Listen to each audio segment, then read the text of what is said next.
Summer Northern Lights. Just had a little end of summer music festival. 6 bands. We headlined it. We had a great time. All the bands were friends of ours, so we had a nice turnout. Everybody got some free shit, you know, door prizes. It was good. You guys aren't really that well known outside the Northeast. Why is that? And did you have any intention in making any efforts to change that? A lot of the stuff we do on our own, that's a big part of it. We're not on a major record label. We were on more of a private record label for a couple of years on the first couple CDs. And that got us a lot of hits other places. We got like mini followings, you know, like in Japan and in Europe in certain areas. And we even have gotten contacts in New Zealand, which is pretty cool. Nice. But a lot of it is mostly because we're not on a major record label right now. But as far as right now, I've been in the band since the beginning. You know, Overt Records did a great job for us, but being on our own right now and with our bass player Joe from Skinless, you know, he's been a big part of promoting this band and making it more professional. I feel like we've done a lot more on our own than we had with the help, and you know, maybe someday we'll get picked up by somebody that we can work with, but a lot of us have regular day jobs and we're not getting paid the big bucks yet, so it's not like we can just quit. We've been through a lot of member changes too, so yeah, you know, that's kind of held us back. But. Casey and I are mostly the original members. Kevin came in, but I mean, this is the most solid the band's ever been. I mean, if the band started like this, you know, I don't even know, it was 10 years ago, in 2004, if it started like this, maybe it would be a lot, you know, bigger at this point, but we're starting to get our groove on almost like a new band at this point, and it's going really well.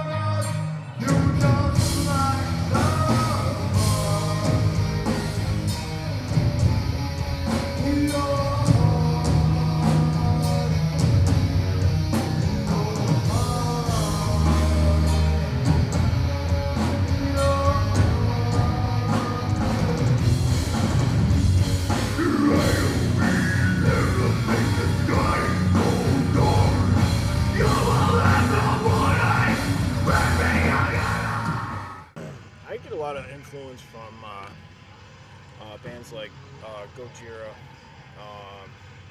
you know, some hardcore bands. I listen to a lot of, you know, old school hardcore and stuff like that, and that's where my roots are in drumming. You know, but I draw influence.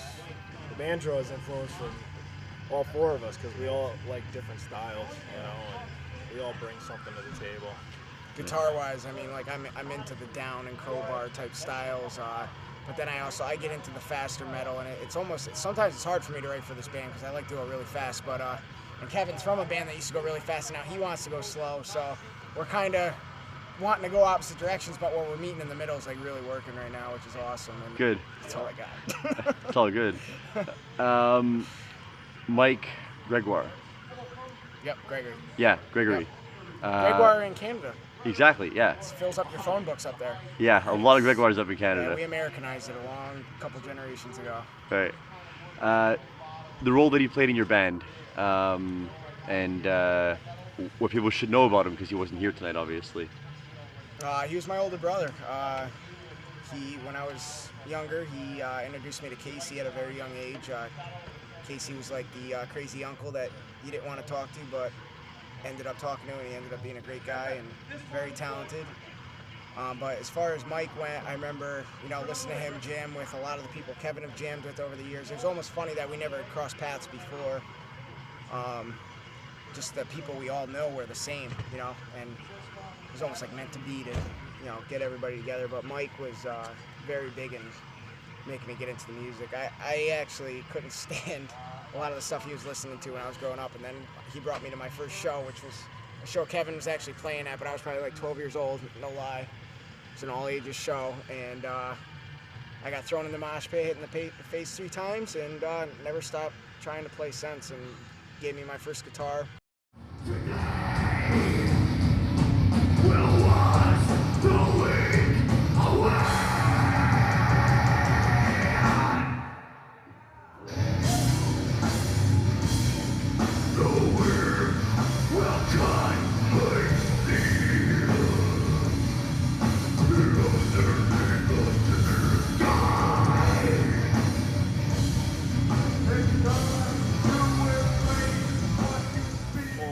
I don't know. He's in his own world in a good way, and he doesn't really, you know, try to be anything he's not. That's what I really like about him. And he speaks from the heart. All his lyrics are straight, you know. I mean, that's just the way he is. You know, he's kind of quiet, but I enjoy being in a band with him because he's diverse and he's very skilled in what he does, and he's had a lot of experience. So, you know, I think he can go. You know, it keeps getting better and better. You know, and he likes that I'm contributing to the vocals as well. So yeah. I'm really excited about that. You know, I can't wait to, you know, write another album and, you know, just keep myself interested. You know? Sure.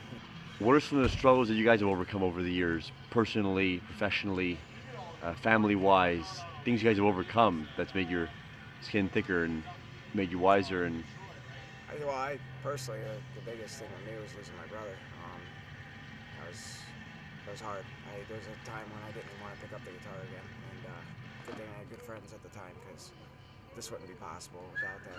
So I actually didn't. I didn't know if I was going to be playing drums with these guys. A little after I started, I was diagnosed with testicular cancer, so I still, you know, battling that, you know, but everything looks good. So that was a real eye-opener for me, and you know, I don't think anything could ever compare to that. That aside, you know, touring with Wasteform, my old death metal band in Europe, kind of just opened my eyes to, you know, different styles of music and accepting everything for, you know, what it is. And, you know, there's so many people out there that, you know, you can meet and learn from, and that I really loved about touring and my experience with other bands and stuff like that. So that was really cool, and I kind of live by that, you know, just day to day. You know, you just take every day and enjoy every day. Don't give up on what's really important to you. Life is meant to give you those problems, unfortunately. Everybody goes through them. You know, you're not alone in that. You know, there's a lot of people who's funny, like not funny, but you know, you get that awkward sense of, you know, comparisons with other people when you hear other people that go through the same things, and you see how they deal with it, and it actually makes you stronger. But I would just say, you know, I don't even know how to put it. I say pick up an instrument. Pick up an instrument is the way to go. Learn how to play it, and that will totally just take you away from any problems that you had. For us. Works for me every time. Cool, bro. Music is a part of me that a lot of people don't understand, you know, but some people do. I'm sure the fans do. Yeah. That's all those emotions that we're talking about. They come out at these shows, but it's better here than doing something stupid to yourself or somebody else that you actually care about. You know, this is the point. You know, things are still pretty good where you're not getting arrested every time you punch somebody who needs it in the face. So, speaking of VOD, another huge influence on me. Yeah, huge. VOD. I'm getting fat, buddy. Man, dude. way to state the obvious. Don't stand like that. Oh my goodness. This is the guy who was on the stage filming the show, right? Yeah, GoPro. GoPro, yeah. No other video camera except for GoPro.